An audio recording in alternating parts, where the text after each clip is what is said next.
Hello, everybody, and welcome to the Gaming Lounge Podcast, episode 87. Once again, I'm your host, Sebastian, and as always, I'm joined by Dory. How you doing, Dory, on this cold evening? You never see a cup. Wait, no, that's not the right Persona game. Sorry. Look, I know no other Persona jokes.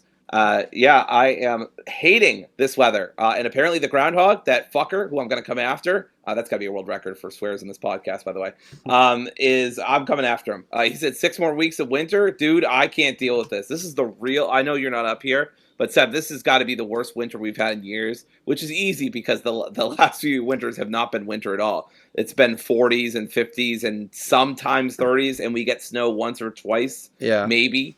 And yeah, even then, it's like a light flurry. But this year, we've gotten at least 2 or 3 snowstorms yeah. of varying degrees. We just got another 3 inches. Oh, it's horrible. I'm over it. I want spring. I want it now. But we're not here to talk about the weather. We are here to talk about a lot of games, mostly games we've been playing. For example, I am going to be talking about 2 of my games that I've been playing, and Seb's going to talk about 3 of his.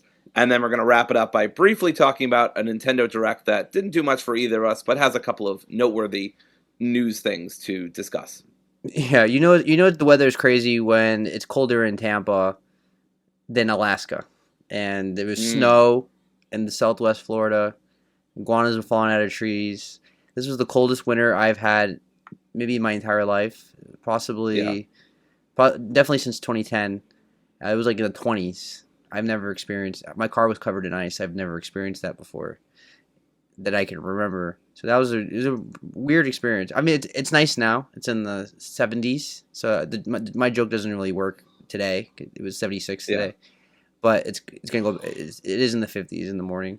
So the weather's gotten better, but it was a nightmare the last week. It was like 20s. Yeah. Anyway, to the games we go. So we're gonna do mostly spotlights today, and then talk about the Nintendo Direct that happened last week. We'll start with Dory's game, which is last day of June. Can you talk about it, please? Sure. So last day of June, this is a indie narrative puzzle game, I want to say. It was recommended to me as part of my 12 for 12 challenge, where I take 12 months to play 12 games, recommended by 12 different friends. This one was recommended to my friend Iffy, who I've already mentioned a couple times on the podcast recently. So shout out to Iffy. Unfortunately, I did not enjoy this game a lot. We'll talk about why. This game is totally up my alley. I should absolutely love it. The soundtrack is done by one of my favorite musicians of all time, Steven Wilson, who is lead singer of Porcupine Tree and has done a lot of his own incredible solo work. So this should be a slam dunk for me, but we'll talk about why it wasn't. But first, I want to talk about the game itself. So Last Day of June, as I mentioned, is an indie puzzle narrative game. It's basically a kind of game where you rearrange a timeline so that a certain event doesn't happen. Basically, it's a very tragic event. You're trying to stop it from happening.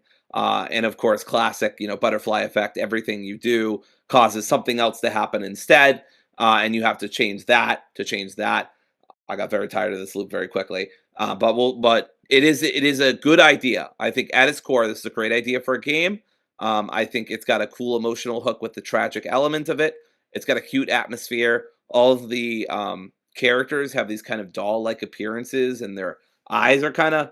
I know this doesn't sound cute, but it is cute the way they animate it. But their eyes are kind of hollowed out, and they talk in like gibberish, like Animal Crossing. It's kind of cute. I don't know, in a weird way. Um, I also want to praise it for having like I said, tragic story, emotional stakes that I appreciate.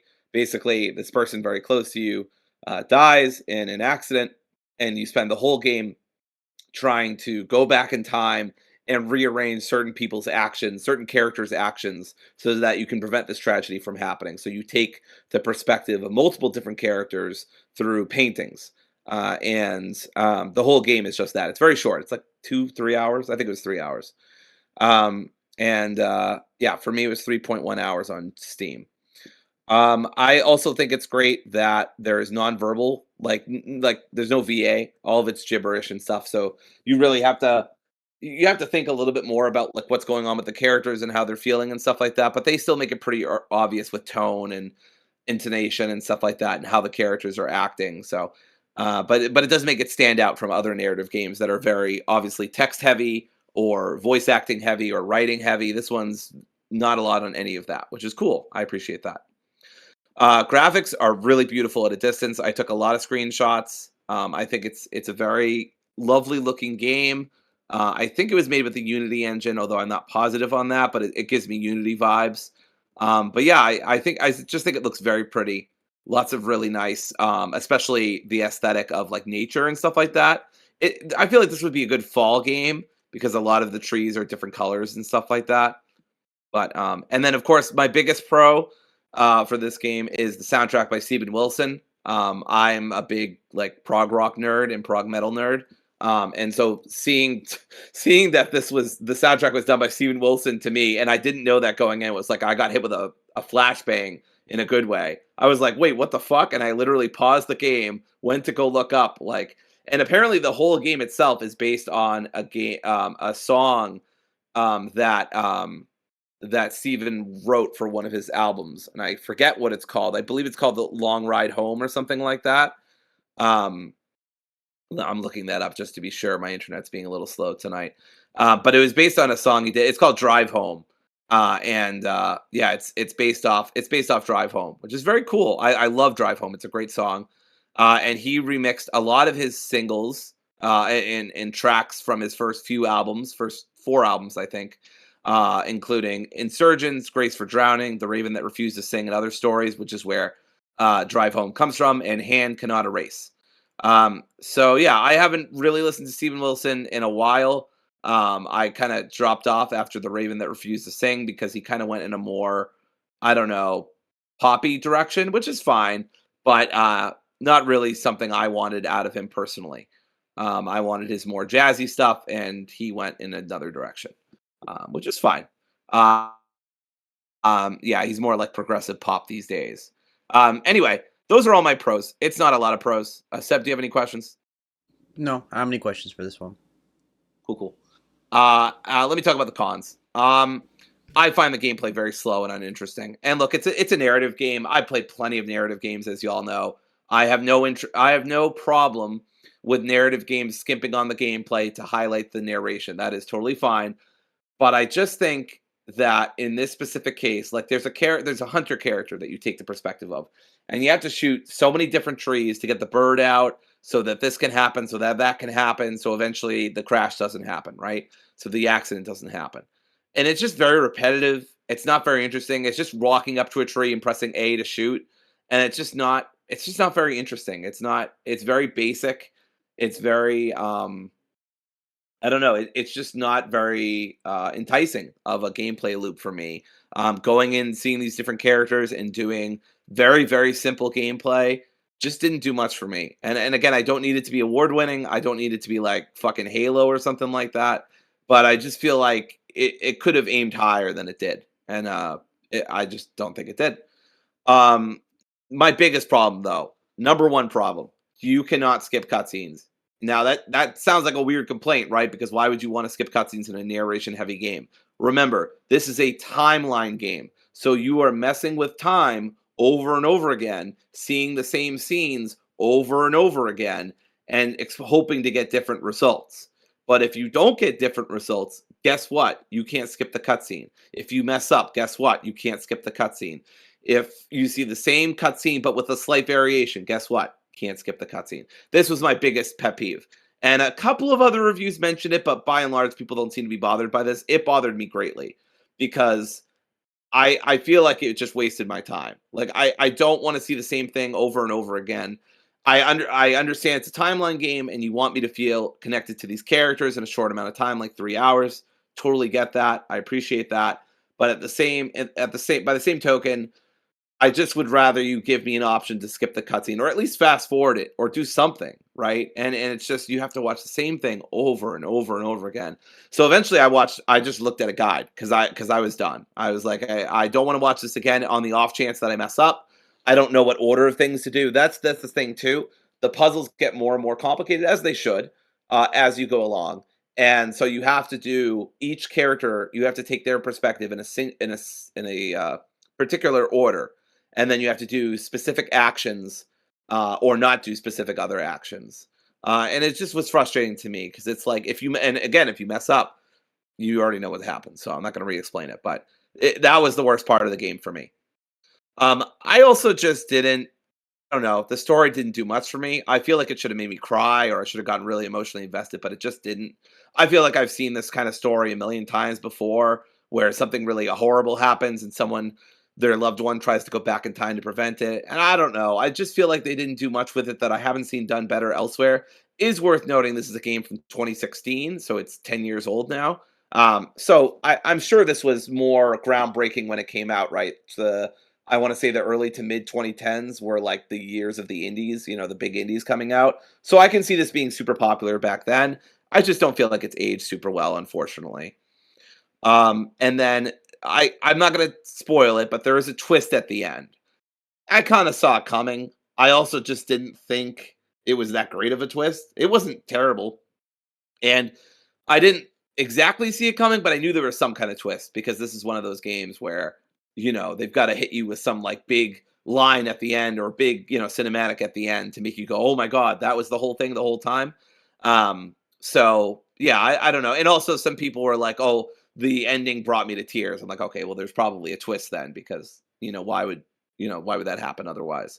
Um and yeah, I last little thing, and it's a minor gripe, but the graphics look very nice from far away, but once you get up close, the graphics are kind of fuzzy and they don't look as good. It's not a big deal. It's an indie game. I don't really care, but just figured it was worth mentioning. Anything about the cons you want to ask about before I talk about my overall thoughts, Seb? No, you were pretty straightforward. It doesn't feel like a game Okay. for me generally, I would Yeah. say. Yeah, it was more puzzly than I thought it would be. Yeah. And also, interestingly, Iffy herself had not played the game. So when I told her there were cutscenes you couldn't skip, she was like, "Oh, I didn't know that." I was like, I feel like you should play the game before you recommend it to me, but it's not a big deal. Um, I'm sure I've done worse. But let me give my overall thoughts. This is an interesting idea mixed with pretty graphics and a great soundtrack by one of my favorite musicians. But unfortunately, that can't save a game that often felt uninteresting and derivative gameplay and plot wise. And the fact that you can't skip cutscenes in a game that's very cutscene driven with the same cutscene over and over again, I will never get over that. That to me, that's ridiculous. And if you like it, if you don't mind, if you just want to be on your phone during that, or you just want to appreciate the game despite that, that's great. But for me, it really grinded my gears. I just couldn't. It actually made me disconnect. It made me disconnect from the narrative a little more because I'm like, I have already seen this happen before. I care less about it now because you're like drilling it into me. And like I get it. Like it's horrible that this happened, but like can we move on? Can we try to fix it? So that's where I'm at with the game. I would give it probably a 2 out of 5, 6 out of 10 kind of situation. It's a okay game, but I think there are games that do this better. All right. So I want to talk about two games in a row. One's a smaller game, and the second one is a bigger game, but I only played like for 5 hours, and that was enough for me overall. So let me start with Big Hops, which I beat a couple weeks ago. Obviously, we didn't do an episode last week, or I would have talked about it there. But Big Hops is a colorful 3D platformer that mixes Mario style movement with a big open world that you can explore pretty freely. Instead of running through levels, you're climbing and grappling and gliding and using different tools to reach places in creative ways. It's kind of like a big sandbox game. It's it's kind of like Breath of the Wild in the sense that you can explore anywhere in the world. It's not as big of a game, obviously. It's an indie game, but there's quite a bit of sandbox platforming in this game. So that was really cool. That's the highlight of the game, in my opinion. So the pros, as I said, the movement is amazing. The jumping, the sliding, the grappling, and the climbing are really smooth. There's not many games that play extremely tight like this in this genre. This is almost not quite on the level of Mario Odyssey, but it's up there. It's very smooth. The gameplay is definitely a highlight of this game. If you love 3D platforming movement, this is the game for you. As I said, there's tons of freedom to explore, and there's challenges you can tackle. It has a really bright, charming art style with a fun variety of environments. The characters are cute. It's a frog you're playing as, obviously, and the concept just works for a video game, right? A frog that can jump and use his tongue to eat bugs and swing on things. It just makes for a really good game. Um, there's creative traversal tools you can use that keeps the gameplay fresh. There's lots of secret and side paths that reward you exploring the world. So when you explore the world, you can collect. It's kind of like Banjo Kazooie, like these collectibles kind of thing. Um, it's nothing like it's nothing major. There's no amazing story. There's nothing major to it. It's just a very fun platformer that you go from point A to point B and you explore and you just swing on things and climb, run on walls, and it's just a fun game. That's really best way I can describe this game. It's not groundbreaking or anything like that. It's just a fun indie game, fun platformer to play. If you like 3D platformers, this is definitely a must get for anyone. And I think it was maybe like one person, I want to say, or something like that, or it's a small team at the very least. So it's a really I really recommend it for people that really enjoy this genre. Any questions for the positives? How accessible do you think this game is for people who, like, I don't know, struggle with 3D platformers, or like you find it pretty, easy in general, breezy and easy?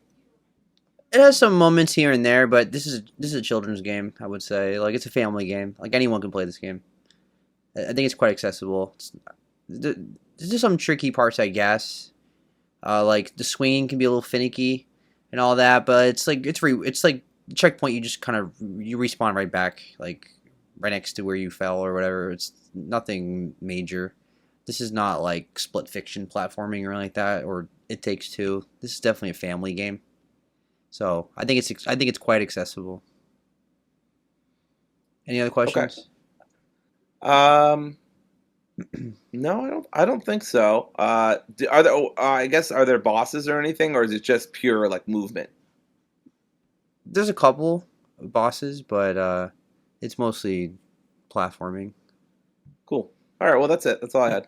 Yeah, no worries. I think the cons, there's some performance hiccups. It's an indie game, so there's some jank here and there. Uh, the camera and the physics can be a little weird at times, especially when you're in tight spots. The camera, especially, can be annoying at times in some places, but that's typically an issue in the genre. Period. Just the way these games are designed. Sometimes when you're in a tight spot, the camera goes finicky. It's like that with Donkey Kong Bonanza, right? Like the game's camera was like amazing for most of the game, but as soon as you're like in a tight spot, then it just goes haywire.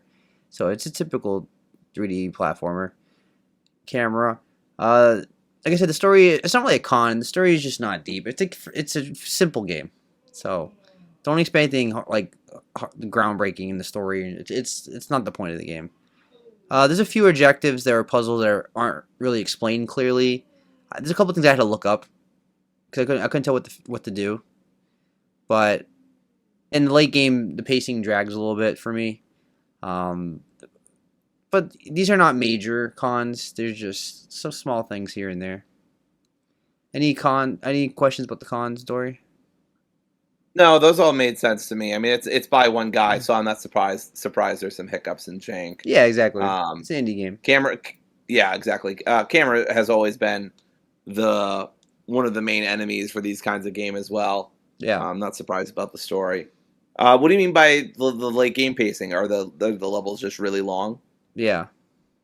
Okay, gotcha. Yeah, that's all I got. No worries. All right, let's get to Highguard now. So Highguard, well, unless you live under a rock and don't follow gaming news, Highguard was the last game shown at the Game Awards. People were very happy about it. People were very excited about it. Right? They couldn't wait to play it. Everybody gave it positive reviews, positive reaction. Everybody was like, "This is the biggest game of 2026." But unfortunately, we don't live in that world, and everybody destroyed this game and hates this game. It got some super negative reviews. The reaction since day one was terrible. I thought it was dead on arrival as soon as I saw it. I thought this looks like every other game I've ever seen with the millennial haircuts and the Apex Legends, that kind of thing. Like we have this game 1,000 times already. How are you gonna stand out? I feel bad for the devs. I genuinely do feel bad for them. I mean, because if you know the story now, because a lot of people said, oh well, they gave Jeff a big paycheck to put the game at the end, but it turned out that they didn't even pay them. It wasn't even their idea to have the game at the end. That was just Jeff's idea. In a way, you can blame Jeff for setting them up for this, but I don't want to like make it like Jeff's a bad guy either. It's just one of those bad situations. I would be nervous to have my game, like my indie game. Like this is kind of an indie game, really. Shown as the final game of the Game Awards and just put out there for everybody to bash. That would be. I just feel bad for the devs. Yeah. I know it's a generic game and people are tired of this genre, but I do feel bad for them. Anyway. So it's a new team-based PvP shooter that tries to mix hero shooter action with base rating objectives. But right now it doesn't quite work. I haven't played it in over a week, so I don't know if they did anything since then. But I'm only going by the 5 hours that I played. Visually, it looks great. It does. It's a fantasy meets shooter with the environments look really nice. They look like very painted. The mounts are cool. Riding on a horse with a gun is a cool concept on the surface, right? The core gunplay and the movement feel solid and satisfying. I think the gameplay itself is good in terms of like how it moves, how it plays, riding on the horses. That's all the cool stuff. The idea behind the game is that the teams fortify their bases, gather loot and resources, and race to grab a powerful sword called the Shield Breaker to lead a raid on the enemy's base. Unfortunately, the game doesn't teach you enough about how all of these systems are supposed to work, and many of them either feel pointless or poorly balanced in practice.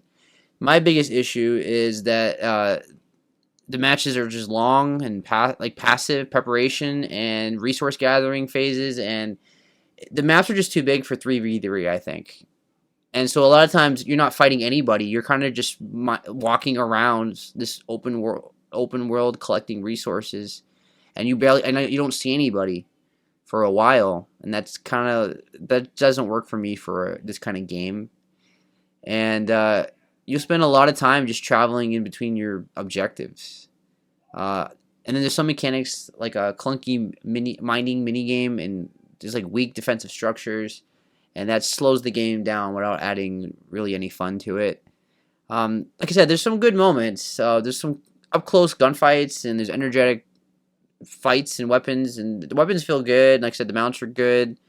But these are all like short-lived because they're so bogged down by all these confusing systems and pacing issues. The pacing issues are the biggest problem in this game, I think. A shooter should not have all this downtime where you're just walking around and mining in this big map.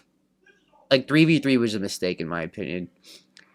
Playing with a coordinated team can make it more fun, but when you solo queue, don't play this game by yourself. If you don't have the friends to play this game, it is free to play, so that's a positive. I didn't have to pay any money to test this game out, obviously. But if you're playing solo, you're not going to have a good time. You're going to have no coordinated team. You're going to get destroyed. It's like Apex. You're going to have a miserable time. It's very important you have a team of friends to play this. And that's kind of why I think this game isn't going to last. I mean, first of all, it's generic, and there's a million games like this, and it's really hard to break into this market. I think it had a pretty good start in terms of the number of players playing it. Obviously, the reviews were very negative from the start, and I think they still are. I haven't checked it in a while, but was it like mostly negative, or was it like overwhelmingly negative? It was something like that. But either way, it did have some players. It's just that like this game is so team oriented in terms of like getting your friends to play that like it doesn't have that like Marvel Rivals where you kind of just jump into the game with any team and you can just contribute any way you want. Like it has longer legs. This game is so team focused that like if you don't have the friends that want to play this game, you're not gonna have a good time. And this is one of the reasons. I think it's one of the biggest reasons why this game's gonna die in a few months. or half a year or whatever it's going to be. I'm not rooting for it to fail. I'm just saying this game is not bad, but it's not good either. It's just kind of there. It's just a game. The best way I can describe it. It's a game. Um, it's kind of mid. This is the best way I can describe it. It's a mid game. It's not and mid games in this genre are going to die at some point.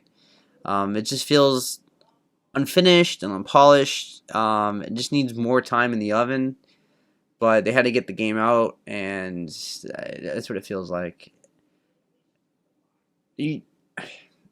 So I don't want it to fail. I'm not against it, but yeah, I'm pretty much done with this game. Like I played it for that 5 hours, and then I'm that's it for me. So I don't regret my time playing it. I gave it a shot. It's just not for me. So any questions about this game, Dory? I think I pretty much nailed everything though. No, I think, and I didn't spend any time on this, so I can't say or ask really too much. But at the same, by this, I just want to reiterate what you said at the beginning. I think it's a real shame what happened to this game, in terms of like, I think Jeff really kind of set them up to a certain extent, to fail. I think it's a real shame about that. I'm not saying that, you know, he's completely to blame and that the devs shouldn't have done better because it's clear that they should have. It is better in terms of Steam with its reception than where it was before. Before it was like overwhelmingly negative. Now it's like mixed, but I mean that's still not great, obviously. But I do feel like that's probably more fair than overwhelmingly negative because, like you said, and you know the game is getting a lot of hate from people who either put very little time into it or just joining the train.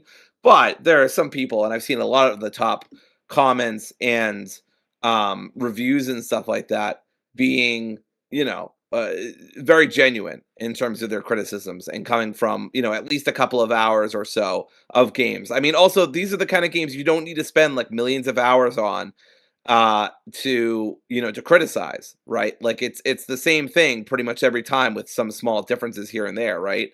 So I don't really think like you need to have massive amounts of hours to be able to say something about this game, in my opinion. But also it's not my genre, so whatever. In terms of things that they've done, they did do episode 2 patch notes on Thursday, and on Monday they did 5v5 raid mode. And just announced that that was a new permanent mode that they were making sure it's there. But yeah, other than that, they haven't done much.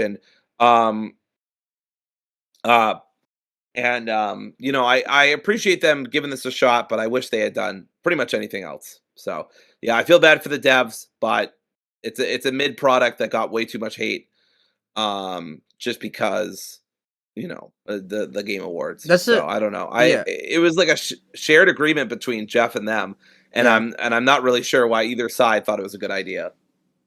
yeah. That's the story of this game. This is a mid game that people would not even have looked at on Steam, or it would have had a smaller audience. It got just catapulted into the prime time when it shouldn't have, and that's pretty much this game. If anything, this game's a lesson on what not to do. I know it's scary for indie, and it's good for the indie games to get it out there, but this kind of game just catapulted to prime time, the main event. This was the main event. This is like a obscure wrestler getting thrown into the main event for the heavyweight championship or something. Like this is a major, like it was set up to fail. Is what I'm saying.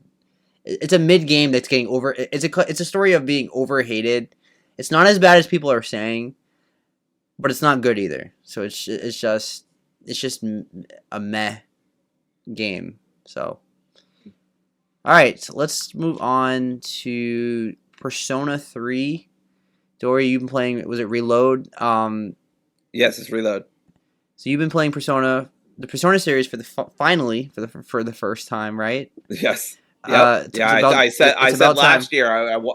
Yeah, I know it's about time. I said last year that I really wanted to finally jump into Persona, and I'm like, yeah, I think I'm going to make it a next year kind of thing.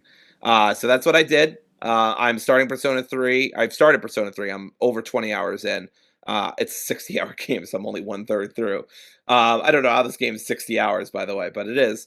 Yeah, I've been loving it overall. I do have some criticisms. I think it's pretty clear that this is still somewhat early or in the middle of the franchise, not including Metaphor Refantasio, but if you include Metaphor, it like literally is like the middle of the franchise. So you can kind of feel that because I feel like some of the things Metaphor did well, this one does not as well. But we'll talk about it. If you don't know, the Persona games are almost always about a bunch of teenagers in a high school who have to fight these monsters that come from another world, and they fight them by summoning these creatures called personas that are based on their psyche, their emotional parts of their being, or whatever. In this game, and I did not know this, they summon their personas by putting a gun to their head and then firing.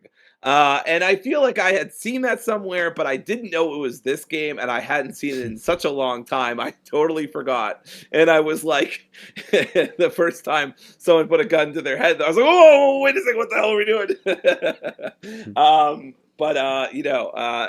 It is what it is.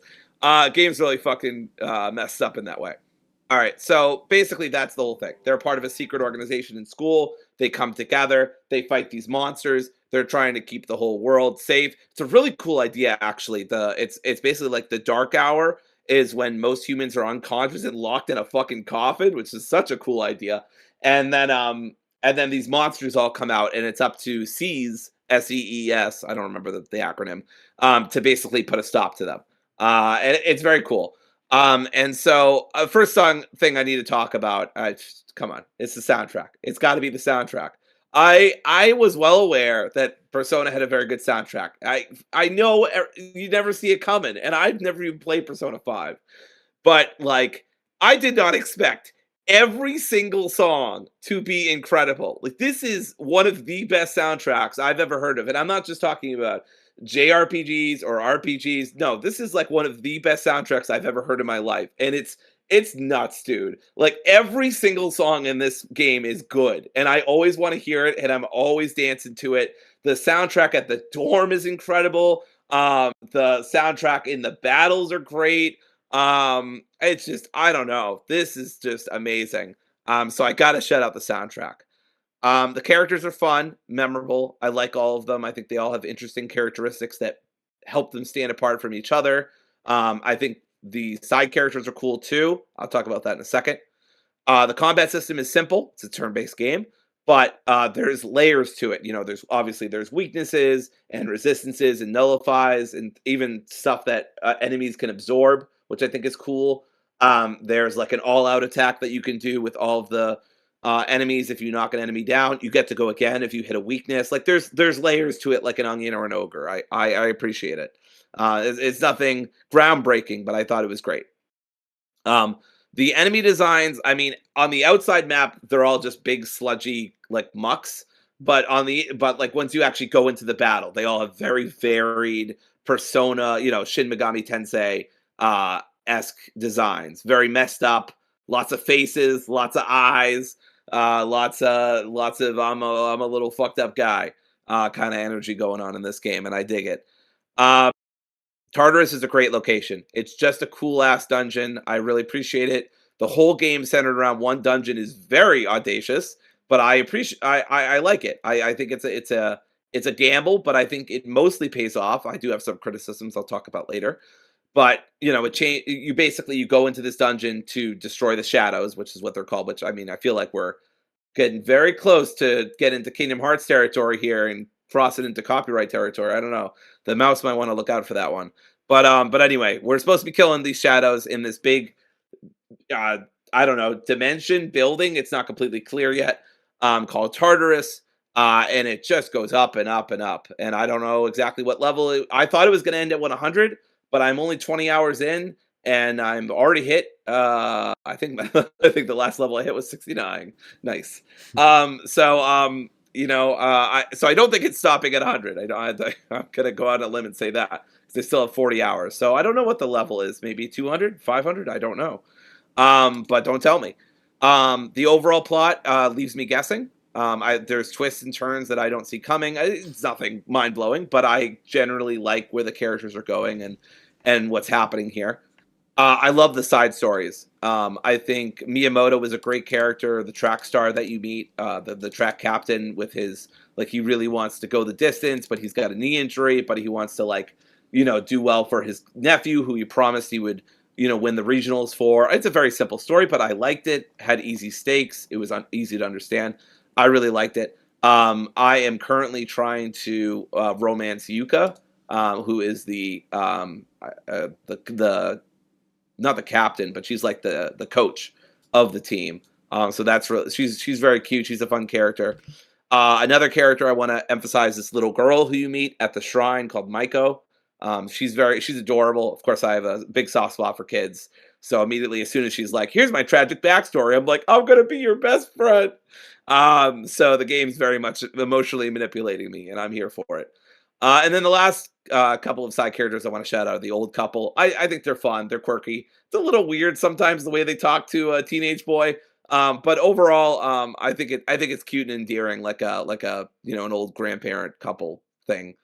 Um, I do think some of the side activities are fun and interesting ways to kill time in terms of like being very varied. You can drink a cup of tea to get more charm, or you can go to the arcade to do various stats, or you can go to karaoke, or you can talk to roommates, or you can go to sleep, or you can read a book, or you can study. There's lots of different options. You can go on an online, massively multiplayer online game because it's 2009 and that was all the rage.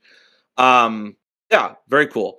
The fusion system for Persona is very good. I think it's a very cool way of doing it. I forget if Metaphor also had a fusion system.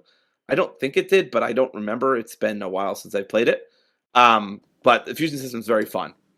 And then the last thing I want to shout out is also probably one of the best things about it.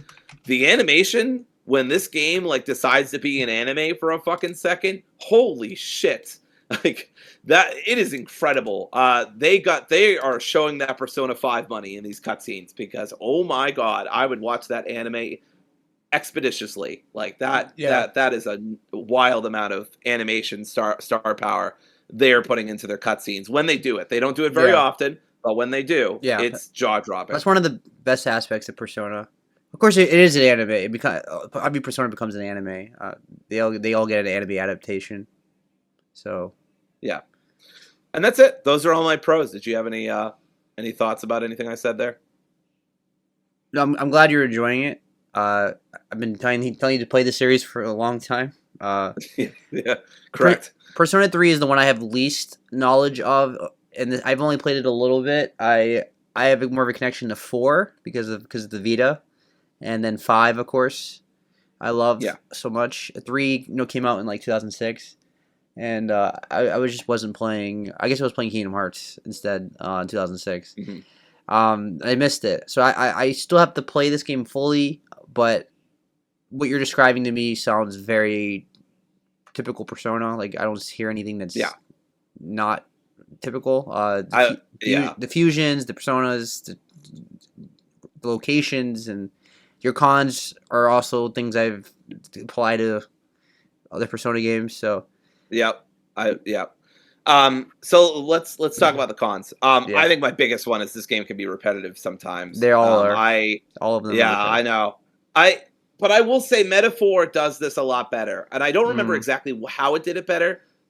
And I did feel like, and this is one of the things that kept me from giving it like a 5, although I'd give it a 5 before I gave it a 4 in terms of Metaphor Refantasio. There were every now and then there were times where like, okay, I gotta do this again to pass time. And it's just inherent. I think it's just one of these things that's inherent to a Persona like or a Persona game. Because when you're trying to simulate real life and you're trying to do like life doesn't work like this, right? You can't simulate a week in like a couple of hours because if you could, life would be very, very well, obviously be very fast, but it would also be very, very repetitive in a way that life already can be, but also doesn't have to be, obviously, right? Because it's not a video game, as far as I'm aware. And I'm not going to test that theory. But yeah, I don't know. It's just Tartarus, especially, can be repetitive. Just the floors look all the same until you get to a next level, Like there's barrier levels, and then you go past the barrier level, and then you're on to like a new aesthetic. But the aesthetic doesn't really matter. It's just different backdrop. It doesn't affect. It affects the monsters that show up, but the actual surface doesn't really do anything. Like there's this giant face on one of the after one of the barrier levels, and it just doesn't do anything. Like you don't interact with the face. It doesn't talk to you. I don't know. It's just like I feel like we could have done more here, folks. Um, I also think the social link stuff can feel kind of repetitive at times and just redundant. Sometimes I just don't want to get together with people, or just the ways that you do aren't always super interesting. Like they're varied, but that doesn't mean they're always very interactive. And I feel like Persona should be more interactive than this one was. I forget how Metaphor did it, but the way Metaphor did it and balanced social link with combat, it felt like it was very evenly split, except for like towards the end of the game where I had done pretty much everything I wanted, and I had like a week or two, and I just like, okay, go to sleep, Yeah. go to sleep, I go to sleep. I think with these games, I always play these games with a guide. I know some people will get upset about that, but to get the full experience and get the best of everything, and I don't want to miss anything, following a calendar guide is really good, I Yeah. think. Because I like the mechanic, but I also think it's punishing at times because you can like get a whole bad ending and pretty much ruin your whole game. And you don't have this if you Yeah, didn't save. I agree. Yeah. I haven't been using a calendar thing. I've just been doing whatever the hell I want. But I do agree. I do agree with Sab that that is a good way to play the game. It's not personally how I'm playing the game. I feel like only 20 hours in, I'm going to be able to max out all the relationships I want. But I definitely do recommend that if you want to like S rank everybody or you want 100% or whatever. Yeah. It's because it can be devastating to get to the end of the game and then realize, oh, I don't have enough time. So, and then some of the mini games just aren't very interactive. You literally go into an arcade, and then there's just a text bubble and a backdrop, and I'm like, all right, Atlas, I know we have that Persona 5 money. I'm not saying y'all are billionaires, but can we like do something You here? got that Like Sega I can money. play a little. Yeah. You got that Sega money. Like let's do like a little Punch Out knockoff, or to build up my Persona strength, or like why don't you let me play the academic game that will build my academia score so that I can get 1 or 2 points in academia, but I always at least get one. Like I don't. This is just to me that's just basic. I don't know, and I think that's just a product of it being in the mid 2000s and them not thinking about that. It's not a huge deal, but it does bother me because it makes some nights kind of boring. Um, I I literally just had this happen in a boss. I'm never gonna let this slide. I'm always gonna rant about this. Fucking bosses shouldn't be able to heal themselves. Now, if you wanna if you as a game developer love this, and I don't know why, then make it a toggleable thing. Just I'm so done with this trope. And I know this game is from 2006 or whatever. So I'm willing to give it a little bit of slack, but I'm so done with this trope, dude.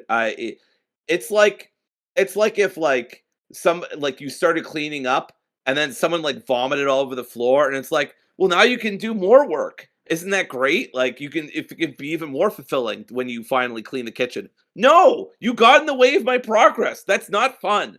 To be clear, this has only happened literally once, but or twice, but like and only with the big bosses. But the last one was like they healed 1,500 health, and I'm like, I can't do that in like 5 rounds. Like that's just excessive. That's ridiculous. Now, luckily, if you die, you can immediately choose a new difficulty. So it's not a huge deal on that. But battles can be long. They can be up to 10, 15 minutes, even longer. So it's just frustrating. I'm never gonna let it go. I always hate this thing. Um, some of the dialogue is just a bit awkward because it's translated from Japanese, of course. And I think that they just weren't completely up on how to do that in the mid 2000s, late 2000s. But especially like calling people senpai, calling them kun, calling them this and that, like honorifics from Japan. I appreciate that they're trying to. I feel like I've said appreciate a lot in this episode, but I do. I appreciate that they're trying to be accurate to Japanese honorific culture with respecting their elders, but it just comes off a little awkward, and it just sounds like they're trying to play at being Japanese rather than being Japanese. You know what I mean? And it's not a big deal. It's very minor. This is nitpick among nitpicks, but I got to pick something, and I got to knit something. So here I am knitting this pick, but picking this knit. But either way, it's just kind of weird.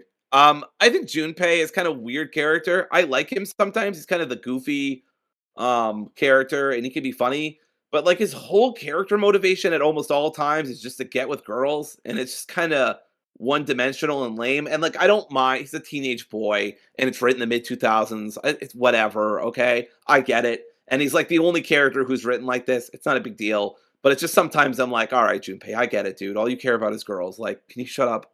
Um Um, and then some of the school questions feel a little unfair. They're like, "What is another name for this algorithmic formula?" I'm like, "What the fuck? How the hell should I know?" And then I don't raise my academia score, and it's like, how the hell was I ever supposed to know that? Unless I like literally looked at a guide. So like going back to what Seb said, it might be a good idea if you really want to max out your stats early to look up a guide so you know those answers. But that feels like cheating, so I don't know. Obviously it's not cheating, It's but more. like it just feels like It's it's so more. weird. Yeah, it's more about the getting the right ending and things like that, and the best relationship. Get to see the whole game, like all the relationships, all the dialogue, that kind of stuff. More so than the stats. The stats obviously just you benefit from that too, but yeah, I would recommend it Yeah, just for that because a lot of times in almost all these games, you get to the point yeah, where you get all these free days near the end, and you're basically racing to catch up, and it kind of sours the game a bit. yeah, for sure. A couple of final cons that I'll try to briefly go through because we've been talking for a bit now. But the soundtrack, although the soundtrack is incredible, and I will never say a bad thing about it, I do have to say one bad thing about it. All of the locations have their own specific songs. I'm 20 hours in. All of these songs are bangers, I have heard them about a million times at this point to one degree or another. So it's like I don't know. I just feel like we could have had a more varied soundtrack. That said, am I going to get tired of these songs? Probably not. They're really good. I'll probably never get tired of them and I'll always be jamming to them. But I just feel like we could have had like two songs per location instead of one. I don't know. Something. And a last one I forgot to mention in my notes at first. You can't save in dungeons. And I don't think you can save in dungeons in Metaphor Fantasio. I think this is just a persona thing.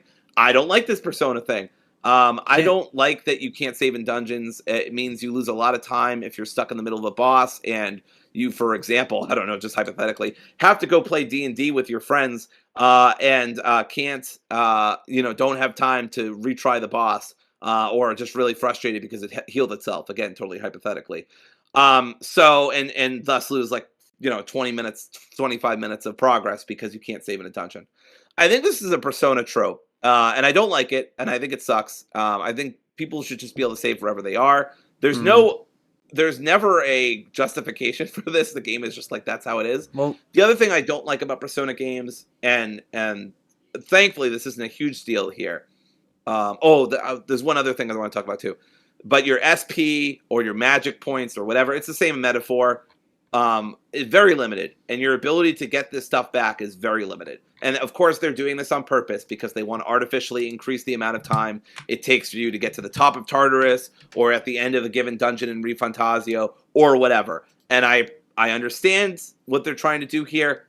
I don't really have to like it. I think it's kind of lame, and I just would like to be able to use my magic skills. Now, I don't mind them putting limits on how often I can do that. That's fine, but they make SP very hard to get back, just like in Metaphor Fantasia, which I found frustrating in that game too, although to a lesser extent.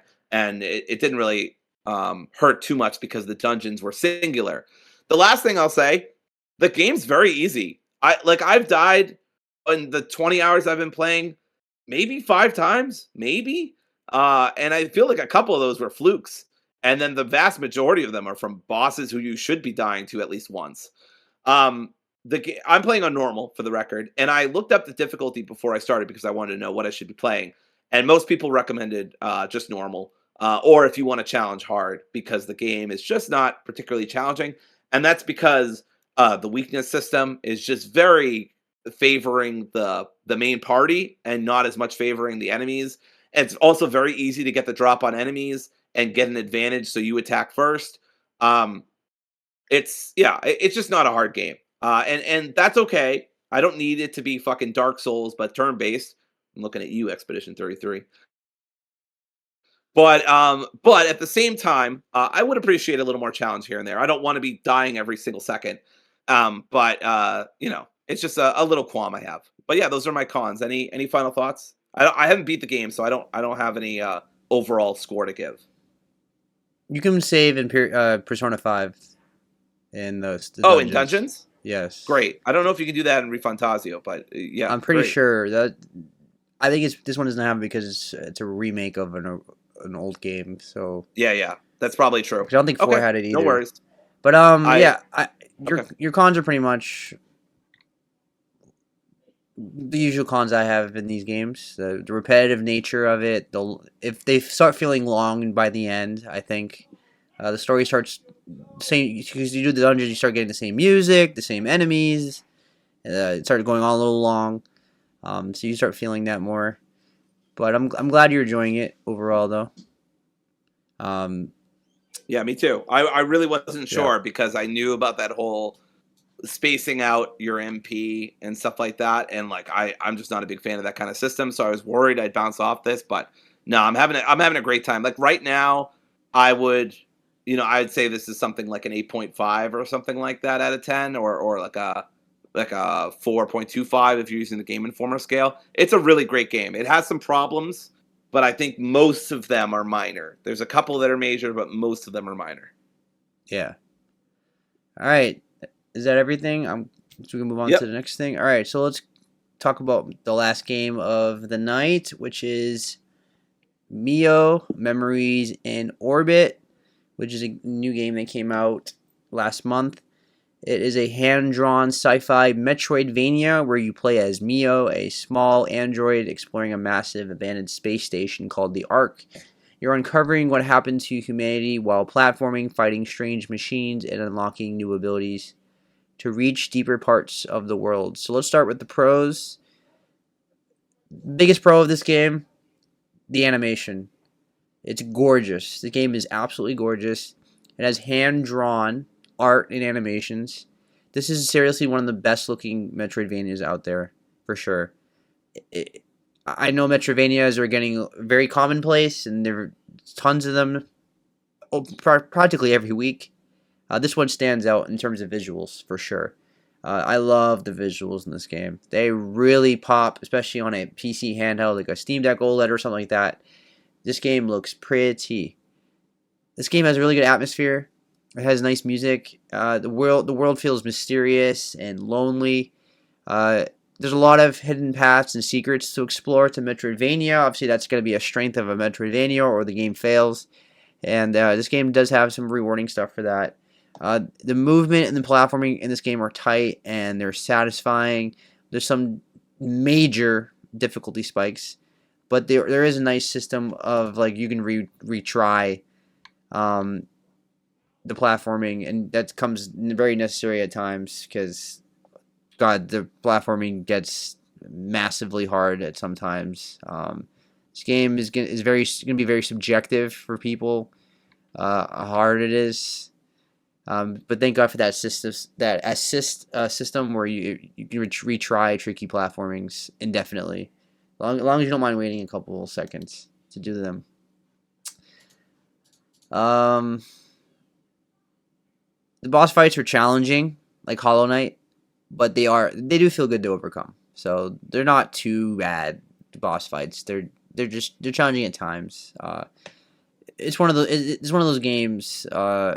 You feel rewarded for accomplishing a really a hard boss fight, and yeah, it's like Hollow Knight. That's pretty much it for the strain. This is a smaller game. I know we're talking less than the Persona, but obviously Persona is a huge game, and this game is a smaller. It's a longer game. It's 15 to 20 hours, I would say, but it's still not Persona. Any questions about the platforming? I mean, or the pros, the platforming, anything like that? No, I've actually recently heard about this game through Game Ranks that I'm like, wow, this is very much not for me. But I do agree, it's No. very pretty, and I appreciate the hand drawn kind of animation going on here. Yeah. But yeah, it's a Metroidvania. It's got some real big difficulties. Yeah. Um, But yeah, I don't have any questions about it really. Gotcha. All right, so the cons, we already talked about some of them. The difficulty spikes can feel very punishing. It gets ridiculous. Some of the platforming just gets ridiculously hard for some reason. Checkpoints are spaced out, and that means if you die, you have to run back. So there's some backtracking like that. Combat is serviceable, but it's not great. It's just there. It's fine. It's no. I guess combat really isn't a con. It's just kind of there, but it's not great. Don't expect anything amazing in that regard. Some progression paths aren't super clear, so you might get lost. It's a Metroidvania, so expect to be walking around a lot, wasting time just not being lost. A few design choices can feel frustrating, then challenging. So I had this problem. I had a similar problem with Silksong last year. Now Silksong obviously was a much better game, and it was in my top 10 ultimately. It was only in my top 5, but this game just reminds me why this is not my favorite genre, and even though I just beat Constance and this year, I'm completely burned out from this genre for now. Like I don't see myself playing another Metroidvania for a while. I don't like the nature of just aimlessly walking around and knowing no idea where to go and wasting time getting lost. Like I get to the point where I almost want to follow a video walkthrough the entire time because I'm so tired of wasting hours of just mindlessly walking through paths, and I'm backtracking and the platforming being annoying. This game is a good game. If you like Metroidvanias, you'll really like this game. But this game, as good as it is, reminded me why it's not my favorite genre and why I'm kind of just burned out from it now. Like it has all the elements of why I don't like this genre. And I think this is worth playing for the visuals alone, as long as you know what you're getting into. As long as you expect hard platforming and hard boss fight, if you enjoy Hollow Knight, you will like this game. And if you don't like Hollow Knight, it's not for you. Like this game is very anti-Dory. It's not even close. There's nothing about it that will appeal to you besides the visuals, the backtracking, the getting lost, the bad checkpoints, the backtracking. Yeah, no, thank you. Ugh. The difficulty. No, this is not a Dory game. So. It's a good game. I'm not bashing it. I think it's a good game. It's just not for me. I beat it, but this genre is not for me anymore. Well, no, I don't say anymore. It's not for me right now. I'm burned out from Metroidvanias. I'm gonna put any of them aside now, and focus on other genres. For me right now, with Neo 3 and Dragon Quest, and I've been playing WoW again because Midnight's coming right around the corner. I'm into RPGs right now, so I'm happy I got this game out of the way in January, and I can take a break from Metroidvanias because I play too many of them back to back to back. I feel like it weird on me at this game. All right, any questions about the cons, Dory? I think I was pretty straightforward, but Yeah, no, I think you were pretty straightforward. This is absolutely the the anti-me game on so many fronts. I saw from GameRanks that in fact, if you go to a certain part in this game, it will it will make you weaker, and I think it makes the enemies a little weaker too, but it's not commiserate yeah, with them. It's just I was like that. Wow, that really doesn't make me want to play the game. yeah. So yeah, it's definitely anti-me, but I want to say I very much appreciate games like this. And I know people like these kind of games, Metroidvanias, and there's a joy to exploration that's really, that can really be found here. But yeah, I totally get you in being burnt out by this. I would never play this kind of game, but I do appreciate the animation for sure. All right, so that concludes our spotlight. So let's get into our final topic of the night, which is the Nintendo Direct Partner Showcase. This is not going to be a long main topic because the show wasn't for either of us. Well, But there are some games I wanted to talk about. Starting with Orbitals, which is the first game shown at this showcase. just like we saw at the Game Awards. I'm so excited for this game. I love the '80s anime aesthetic. I mean, the animation is just gorgeous. It's jaw dropping, honestly. Even the in-game animation's awesome. It doesn't lose its anime art style at all, and it's just really cool to look at. It has that like, what do you call it? I want to say it's not stop motion, but it has that like frame rate Miles Yeah, Morales kind of thing. it's kind of like Into the Spider-Verse esque. Yeah, like that. Yeah, and I really dig it. I the only downside to this game really for me is that it's just a Switch 2 exclusive. Like I wish it was. I wish it was on Steam, and so I go play. I would play this game with Dory for sure.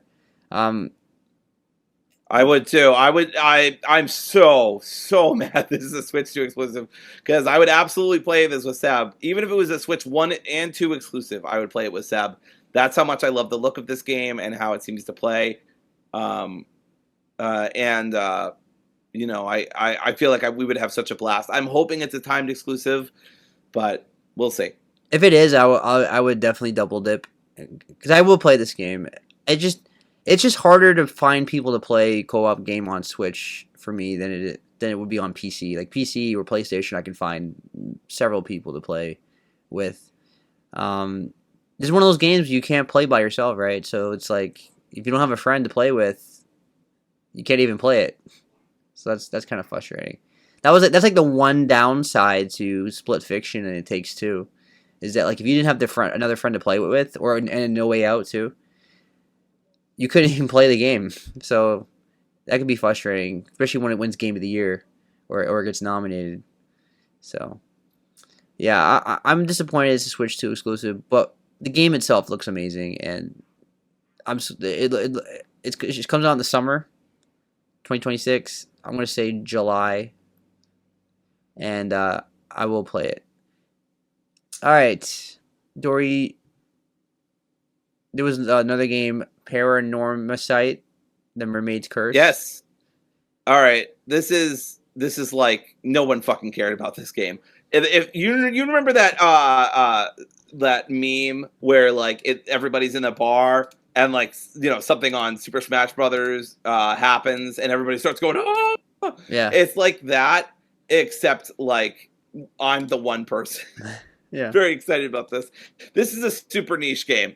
I'm not actually serious that nobody cared, but it's another one of those It's Square Enix niche. Yeah. titles that just, yeah, that's very niche. It's just very, yeah, not a lot of people know it. But I played Paranormicite, and I fucking loved it. It's a great game. I'm not saying it's like Game of the Year or whatever, but it was a great game. I had a really good time with it. There was this one solution to a puzzle that I couldn't fucking figure out.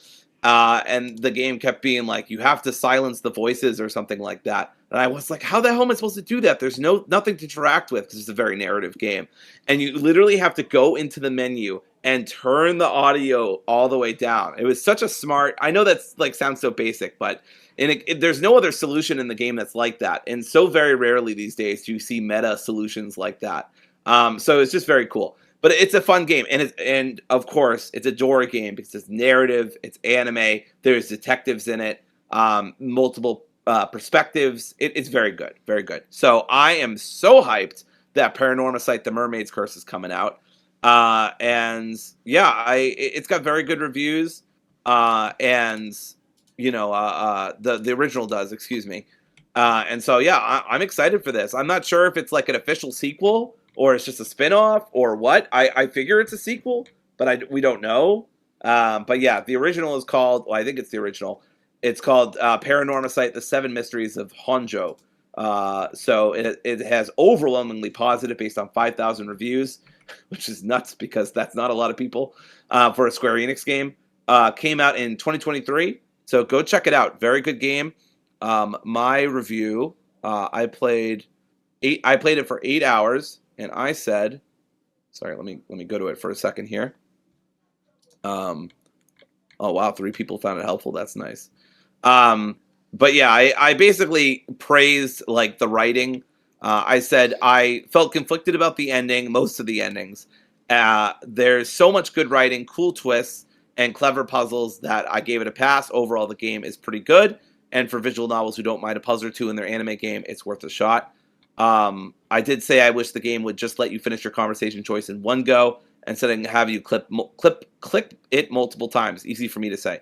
A small thing in isolation, but over the course of about 8 hours, it got very tedious. But yeah, I basically gave it like a 4 out of 5 kind of thing. Anyway, that's not really important to this. But yeah, it looks really cool. It looks like you're taking a more aquatic stuff into account here. You're on the remote island of Kameshima. I swear to God, I thought that was Kamehameha Island, and I was getting real psyched for a second there. But yeah, it's another game, Paranorma game, where there's like this big haunting curse, and it's been going on through hundreds of years and stuff. Very similar animation to last time, kind of awkward and curse looking itself. As soon as that old guy showed up, I was like, oh my God, it's Paranorma Site. I thought maybe it was a port or something at first, but anyway, this was obviously the most hype thing for me during the showcase. I was probably one of the only people, but I was excited.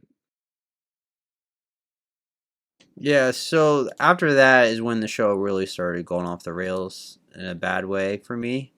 They started showing a bunch of third-party exclusives or third-party games getting ported to the Switch too. Not starting, but the first game we'll talk about is Tokyo Scramble, which, man, this game looked rough.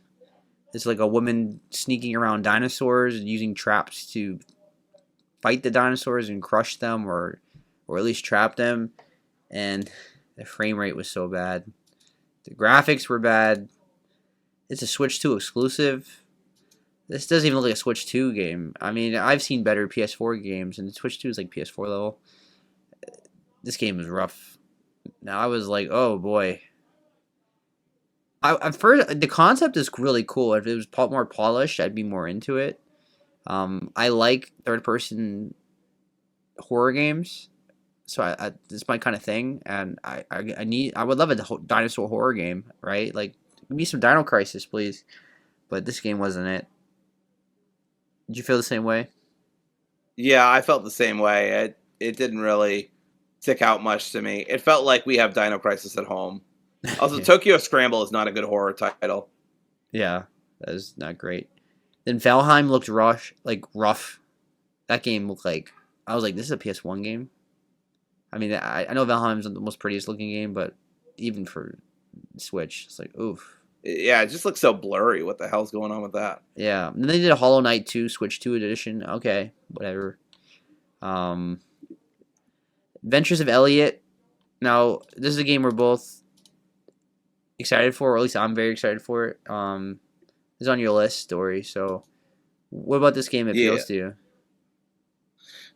Yeah. So this is another Square Enix title. This is a time traveling HD 2D adventure. It looks really cool. I don't know that I'm gonna play it, but I liked what I saw from it. It gave me a lot of what am I thinking of? Octopath. Oh, Gave me big Octopath major. vibes. In fact, I was going to tell you should play Octopath first to see if you like that, because if you don't like Yes. that, you probably won't like this. This looks Yes. like another Octopath game. I'm thinking about playing Octopath 2 instead of Octopath 1. I mean, they're completely different titles plot wise anyway. I would do Um, 0 first, possibly. okay. Hmm. But But yeah, so I'm not sure what I'm going to do with Octopath. I am going to start playing it this year. But I'm just not sure what I'm going to start with. I'm tempted to try 2 first, but yeah, I'm not. you can play not any order. convinced. You can play any order. Just know. Yeah. It's an anthology. I'm pretty sure. Well, they do connect, and there are things that will pop up that you might not understand, but it's not that much. So it's not. Anyone can just jump into any game and be fine. But there are things you're gonna miss a little bit, like minor things. Most people are not gonna care about that minor thing. Sure. Yeah. Well, 2 has the best story. 0. There's times where 0 story feels like ChatGPT wrote it, and the AI, and the voice acting can sound like that too. I'm not saying they didn't use AI. It feels like that sometimes. Feels like copy and paste and stuff. All right, yeah, I'm excited for that. And it comes out June 18. We got a release date for it. I'm getting it on Steam. I believe it's on Steam. Please be on Steam. Actually, I think it is though, isn't it? Yeah, it is. It comes out one day after my birthday, so this would be like a birthday game for me. Um, Another game that actually really interested me and actually got me a little hyped was the Super Bomberman collection. I am a big fan of their classic Super Bomberman games. I played these a lot on the Super Nintendo when I was a kid.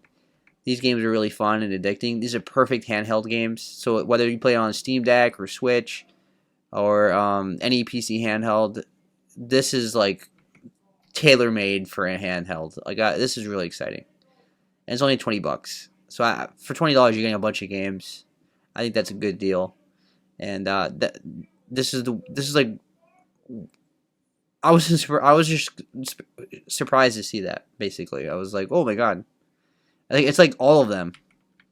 There's so many games, so that was really exciting.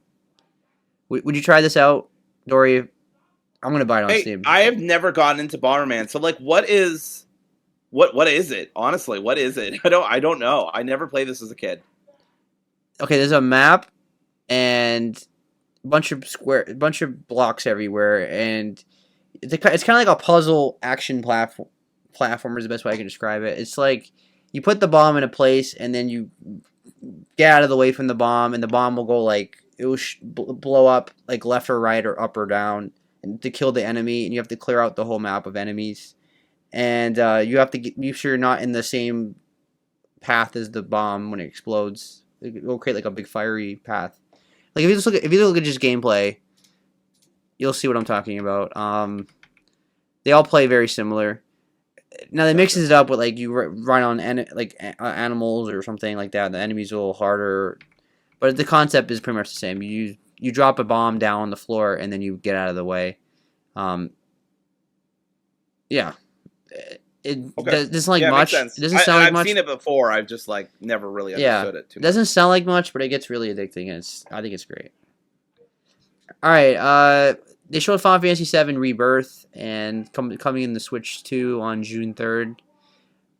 The whole time I was watching this, I was like, "This is the worst version of this game. I would not play this game on the Switch." Then I saw Pragmata, and I'm like, "This is the worst version of this game. I would never play this on the Switch." Her hair looked bad. The RE engine was not flowing. Her hair was not flowing at all. It looked very stiff. It looked, obviously had to lower that setting down to get the game running. So I noticed that. That drew me away from it. Obviously, I was never getting this game on Switch anyway. Turok Origins was the one game on the showcase that actually looked really good for the Switch from a third party. The gameplay looks fun. The world looks cool. Big third-person action, big environments in the jungles and like big temples and stuff like that. And you can switch to first person as well. I already had this game on my wish list on Steam, so obviously I'm interested in it. I'm curious how it's gonna review, but I'm definitely gonna get it at some point. So I was already interested in this game. So this is one of the best showings from the show. What did you think of this game? Yeah, I didn't. Another one I didn't really grow up with. I didn't really grow up with Turok. It looked all right. I didn't hate it, but I didn't love it either. I just was kind of like, okay, I guess Turok is back. That's cool. Yeah, But yeah, I just don't know how to feel about it. I would need to see reviews and people's impressions and stuff. But even then, yeah, I never got into it, so I don't know. Whatever. yeah. Then they showed Kyoto Xanadu, Xanadu. Xanadu. Yeah. Yeah, it's like the Rush song. Well, I think it looks cool. The gameplay looks cool. I'm so burned out from Metroidvanias. Yeah, so I kind of have this on my list, but just kind of as a curiosity. Yeah, It's mixing Metroidvania with Persona-like with real-time action.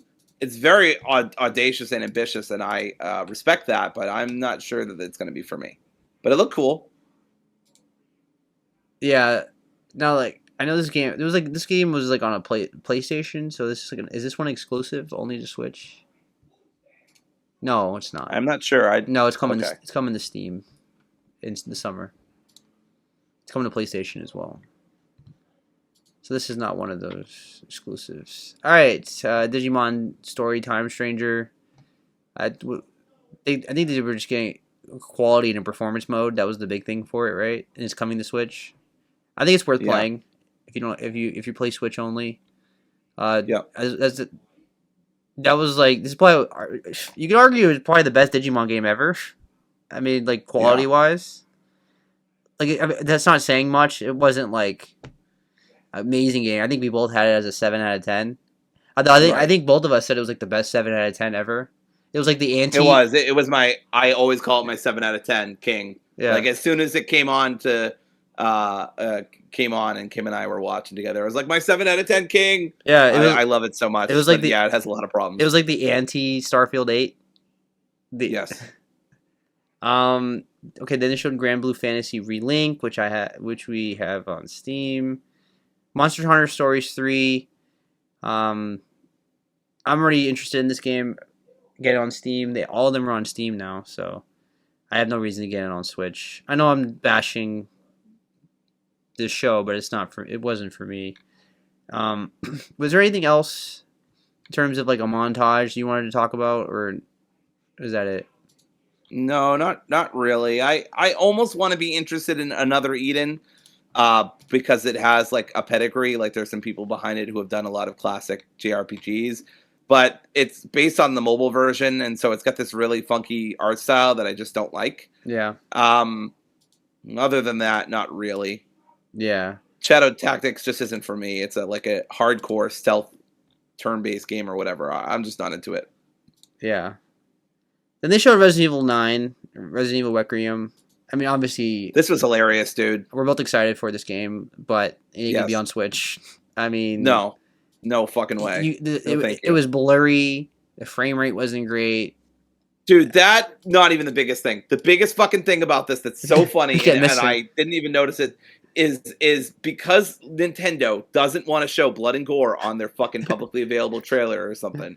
It's so ridiculous. They missed every shot. Leon misses every shot so deliberately and by a mile. And like even with the chainsaw, he just immediately goes for a swing, even though it's obviously and it's like they cut, or like when they do like a quick time event, they cut away like instant. Like they censored this so much, it was ridiculous. Like why even put it in the show? It's just so annoying. It's like I look, this isn't the same as like censoring one word in a pop song. This is like getting rid of the chorus of a pop song. Yeah. Like the blood and gore is part of the whole fucking point of a Resident Evil / horror game. Like I just don't understand the point if you're not going to showcase it. Anyway, this was stupid. And moreover, it was just funny because it's just like Leon's just missing. Like he's just terrible. I guess he just lost his vision in the 50-year-old. It just looked ridiculous. But yeah, it's coming to Switch too. I couldn't care less. I would never play this on Switch too. Yeah, I mean, this was so bad. It was, as you said, it was really funny. The cutaways and the missing on purpose was so. And it was just bad editing. Like the cuts were so obvious. Yeah. I'm like, guys, you don't have to show these parts of the game. You could just show the story parts, the cutscenes. You could show Leon walking around, like, or Grace running from the enemies. Like, you don't have to show this. Nothing made me laugh more than like when he was sniping and he just like, I'm like, where are you aiming at? Like, it wasn't even like. And he like zoomed out and zoomed back in and zoomed like, oh, we're doing like it felt like, oh, we're doing gameplay. It's gameplay, so dumb. Yeah, so bad. And then they closed it off with Elder Scrolls Oblivion Remastered and Fallout 4 Anniversary Edition and Indiana Jones, all coming to Switch too. Oblivion later this year, Fallout 4 this month on February 24th, and Indiana Jones on May 12th. Again, I would never play these games on Switch. I think that's the problem with the show, and I think it was a really bad show. But it wasn't good. It wasn't for me. That was really what it was. This showcase was targeted for people that only play on Switch. Like, they're like Switch-only people. and that those people don't really exist in our sphere because we've talked to a lot of like hardcore gamers or relatively hardcore gamers that play games a lot.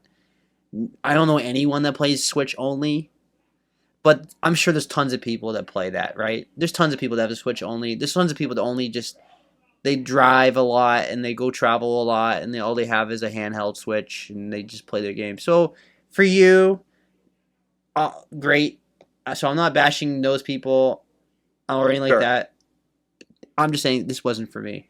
I as a PC sure. gamer with a 4080 PC and Yep. like cares about frame rate, not like obsessively. The graphics are not everything. I always say gameplay is king, but when it's like obviously bad, almost everything's blurry and the frame rate is bad and the textures are just comparing Pragmata and Resident Evil Requiem on PC, the trailers and cutscenes I've seen and the gameplay I've seen comparison to the Switch version, I would never play that game that way. But if you only play on Switch, you don't care about graphics and you don't care about frame rate and you don't really notice it, then more power to you. I'm just saying this show wasn't for me. This was a horrible show. Um, but I was not the attended audience, and I was not expecting to be blown away by the show. I thought the show was going to be bad. I knew the show wasn't going to be for me going into it. So Yeah. it's not like I'm shocked. It's Yeah. first point and last point. It's a partner showcase, and like there's a difference I think between Seb's experience of like this show's not for me, and people being like, well, where's the next Mario platformer? Yeah, it People was being third party. ridiculous like that way. I knew that going into this was Yeah, a third party showcase for Switch, and yeah, the good thing I like about these shows is that not all these games are exclusive. So at the very least, I can play Elliot and all those other games on Steam. So it's not like right. so I got something out of it. But yeah, I just know as someone that follows the industry very well that this show wasn't going to be for me. Um, Yeah, so I'm not one of those. Where's my Mario? Where's my Pokemon? Where's my Zelda? I knew this was going to be a third party show. yeah, yeah, With that yeah. said, I only play exclusives on Switch. I only buy the exclusives on Switch. My Switch Yeah. is my complement to my PC. So Nintendo, please give me a a first party direct at some point though. Um, Yes. relatively soon. Maybe March or April or something. Just give me something. Tell me what's coming out in the summer. Tell me what's coming out in the fall. But we'll get that. So I'm not too worried about that. I thought the Switch 2 had a pretty good first year. Like there was plenty of games that I enjoyed. So I had a good time with it. Dory, you might get a Switch 2 at some point. You never know. Maybe. Yeah. So I honestly have not even used my Steam Deck as much as I'd want to, and I sure. haven't even fully paid it off yet. So I just I don't think that's in the cards for me right now. But yeah, I do. I like some of the things that the Switch 2 is about. But like similar to you, I'd only buy some of these games that are exclusives. I thought this showcase was whatever. Yeah, like mediocre, not great. But there's a couple things I liked, but they were the overwhelming minority. Yeah. Yeah, not a great showcase by any means. Good for some people, but not for me or Seb. Yeah. Even the ones I liked, I already knew about. The biggest one was the Bomberman collection because I didn't know about it, so that was a surprise. That was pretty much the big surprise for me. But yeah, it wasn't for me. All right, well, that concludes our show. February, as you know, is a big month for new games, so we'll be talking about new games every week coming up. There's plenty to talk about. I am currently playing Dragon Quest, and I am playing Neo 3. And Dory, you're going to continue playing Persona 3. Are you going to do Right. another impression, like in the second half of the game, or do you feel like you... I think I'll do another impression, a quicker impression for the record. When probably like 5-10 minutes when I beat it, and then because I've got another 40 hours to go, so there's got to be something else to say about the game besides what I've said. Yeah. Because right now what I've said is early impressions. I meant to get to 30 hours, but Yeah. I had student observations this week, so it was a tough week for me to get much gaming in, as is. But yeah, I'm also planning on buying Romeo as a Dead Man, unless like it gets horrible reviews. I mean, even 7s. Yeah. And 8s, I'm probably there day one because Yeah. I really love the art style and what it's going for. Yeah. I also love Suda, so yeah, I'm probably there day one. What's the limit for you as a review? Like if it's like a 7 out of 10, is that a pass or you feel like generally? It depends on how much are they selling Romeo as a Dead Man for? Is it like the full 60, 70? Do you know?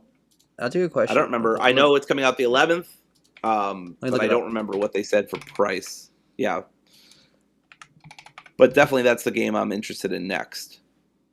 The, Resident Evil, I know each of us are buying individually yeah. because there's just no way. It's $50. But, okay, that's fine. Yeah, if it gets a 7 out of 10, I'll probably buy it for 50. I might even have more. It depends on like what the 7 out of 10 looks like, Mm, but as long as it's not like getting, yeah. excuse me, as long as it's not getting bad scores like the hotel game that came out, Yeah. then I should be fine. So as long as it's a Um, Digimon Time Stranger 7 out of 10 and not a Starfield seven that's out of right. ten. Yeah. That's right. That's right. Um. Yeah, I'll be talking about Reanimal next week probably because I'd imagine I'll probably beat that on Friday. Unless it's a longer game than I'm expecting. Because usually games you can beat in a couple hours, 3 to 5 hours. But uh, if not next week, I will talk about it in the future. Reanimal is obviously one of the most hyped games. I've been talking about it a lot. High on Life 2. I'm not saying I'm going to get High on Life. These are all games coming out like the same day on next week, so it's going to be insane. Um, but Valentine's Day and all that. I'm gonna be the weekend's not gonna be a gaming weekend, so there's that too. But yeah, it's getting crazy now. January was kind of blah, which is fine. And February is picking up. So we'll have something new to talk about probably every week, I would think. I'm not buying every game day one, but I have enough to. I played enough indie games, and I have more indie games I haven't talked about yet that I beat this year that are new as well. So just stay tuned for that. All right, thanks for watching, everybody. You all have a good night. Thanks for joining me, Dory. Stay warm, stay Yep. toasty, and hopefully this weather gets better. Like hopefully, Improves soon. Soon. I yes. need I need spring so I can take Xena for longer walks. Poor Yep. girl. But yeah, thanks to everybody for joining us. Went a little longer than I thought we would, but had a great time talking about video games. We'll be back next week as we start to really get into the meat of February. All right, bye. Bye, everybody.